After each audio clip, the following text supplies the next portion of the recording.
North Carolina representative and Congress's youngest divorcee, Madison Cawthorn, has been in a bit of a Twitter feud with Maddow of MSNBC. A producer for Maddow's show accidentally copied the congressman's office on an email where they were discussing whether or not to cover a story about Madison Cawthorn. In the email, the producer said, "We don't have a relationship with his office, and between you and me are a little worried that if we did inquire, he might ask to come on and explain.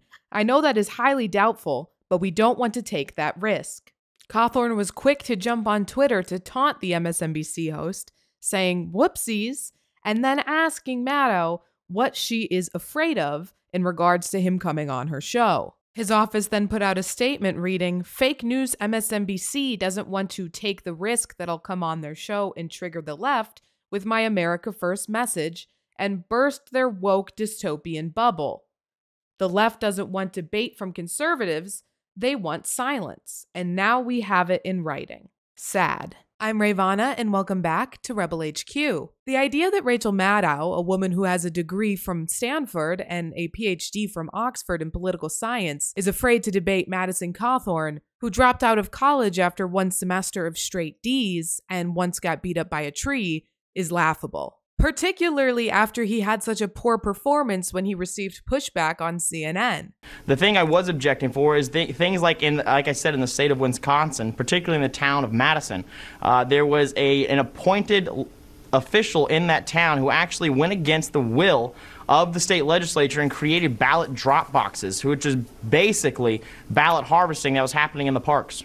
But this was all litigated. You know that the Trump campaign litigated all of this, more than 60 cases, and they lost. Either the cases were dismissed, the Trump campaign withdrew, or they never brought a case because they didn't have the evidence to back it up. When you think of fraud, you think of a vote, you're slipping one past the election official, or a vote was stolen, somehow it didn't count. Did you see that specifically? No, Pam, and like I said, that's not the reason I Okay. contested the election.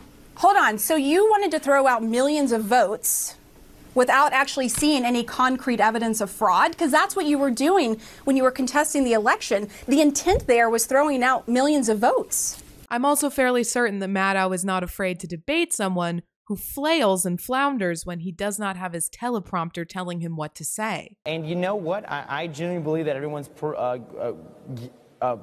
I do think it's possible that Maddow's producer was concerned that he would come on their show and promote the big lie. I also think it's possible that they didn't want to platform a prolific sexual harasser.